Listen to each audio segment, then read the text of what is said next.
Letošnjo prejemnico kristalnega mikrofona za izjemne dosežke na področju ohranjanja vrhunske ravni slovenskega govornega jezika gostimo in verjamem, da je ne rabim posebej predstavljati.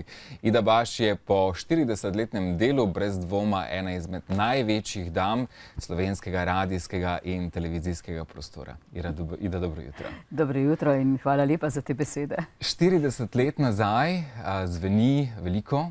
Verjamem pa, da vam zelo malo, glede na to, da ste še vedno aktivni, čeprav ste v pokoju. Radio je bil in je vaša prva ljubezen.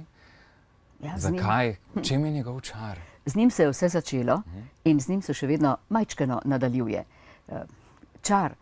Tam ni potrebno razmišljati o tem, kako si oblečen, ali je pričeska v redu, ali izgledaš dobro, ali si danes slabe ali dobre volje. Po zunanjosti, po notranjosti pa seveda sem morala biti vedno dobre volje. Vsak napovedovalec, moderator mora biti preprosto zato, ker delamo za naše poslušalce. In tam je intimen prostor, kjer lahko ti ustvarjaš, nihče te ne gleda razen prijaznega tehnika, brez katerega seveda nič ni.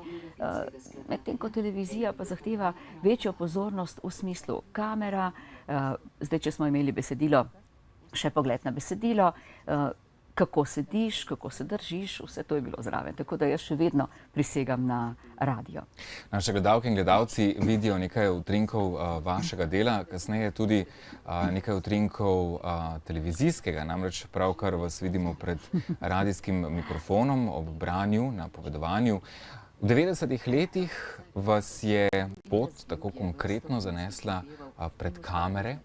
Ja. Kakšna je ta izkušnja, vendarle precej drugačna od tiste, ki se srečujemo z obema medijema, pa vendarle po svoje tudi zanimiva?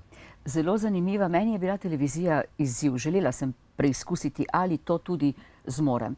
In ta prvi nastop, ki sem ga imela v televizijskem dnevniku ob Tomažu Terčku,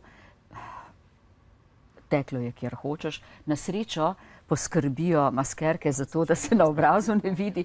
Sicer pa moram reči, da je bilo kar naporno, zato ker sem morala gledati na eno lučko, ki pokaže, ko se kamera vključi, in takrat, kadar si ti v ekranu, kadar moraš, pri dnevniku je bilo potrebno seveda pogledati gor, mi smo s papirja brali in zdaj je bilo potrebno usmeriti pogled prav v kamero, razmišljati o tem, potem da smiselno bereš, da boš ja prebral vsa imena pravilno. Skratka, toliko je bilo informacij in vsega, na kar je bilo potrebno misliti, da sem jaz bila vedno bolj za radio. Tudi festivalski odri so tudi tista področja vašega delovanja, kjer ste še vedno zelo aktivni. Vidimo vas ravno kar na festivalu Vurberk. Tudi to je verjetno svojevrsten izziv, ko ne gre vse po načrtih, ko ni vse odvisno samo od tebe. Ja, na prireditvah je predvsem pomembno, da se znajdeš. In jaz sem vesela, da imam to priložnost še vedno voditi Vurberški festival, še vedno voditi druge zvrsti prireditev in predvsem, da sem sploh lahko začela to delati pred mnogimi leti in s tem pridobivala kilometrino in zaznavala javni nastop, na kakšen način lahko človek reagira oziroma se reši, kadar je to potrebno. Še nekaj fotografij bomo v nadaljevanju videli vaše bogate radijske in pa televizijske kariere.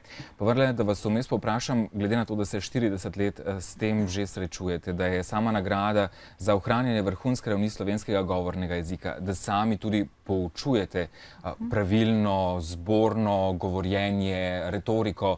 Kakšna je raven slovenskega jezika v medijih? Ja, če ne bi dodali medijev, bi rekla drugače, zdaj bom pa rekla nekje srednja, po moji oceni. Ni več toliko strogega nadzora nad tem, kako kdo govori v mediju in žal se nekatere stvari povzijo nekam v pozabo. Jaz vem, da je jezik živ. In seveda je razumljivo, nekatere tako novi izrazi kot novi naglasi se bodo obdržali, pa vendar obstajajo neki temelji, neka norma, ki je raziskana, predpisana, pa bi bilo dobro, če bi se jo držali. Ampak. Kakšna je razlika med delom nekoč in danes? Začeli ste tukaj v Mariboru, kjer so recimo tako bili slabši pogoji dela kot v Ljubljani. Več je bilo naloženo samemu napovedovalcu. Že takrat praktično to, kar danes pojmujemo kot moderator, to se pravi ne samo nekdo, ki glasovno poustvarja vnaprej pripravljen tekst. So se ti pogoji močno spremenili? Pogoji ja, način je bil pa enak že v 70-ih letih, ko smo v Mariboru pravzaprav začeli s temi vodenimi, moderiranimi programi. Medtem pa pogoji so pa seveda zdaj povsem drugačni, zdaj so računalniki, vse informacije so na dlani, takoj in zdaj. Takrat smo se pa morali znajti po svoje, vsak je brskal, kjerkoli je mogel, v knjižnicah smo pričepeli veliko časa, iskali po revijah, časopisih in tako naprej, ki so bili takrat vir informacij. Danes pa žal časopisi niso več tisto, ne? Danes je elektronsko sporočilo tisto oziroma spletne strani, kjer najdemo informacije. Za konec samo, vsa leta ste aktivni tudi na dobrodelnem področju, številne dobrodelne prireditve, sami dejansko tudi pozivate ljudi aktivno sodelujati pri različnih organizacijah. Trenutno ljudje odprtih rok.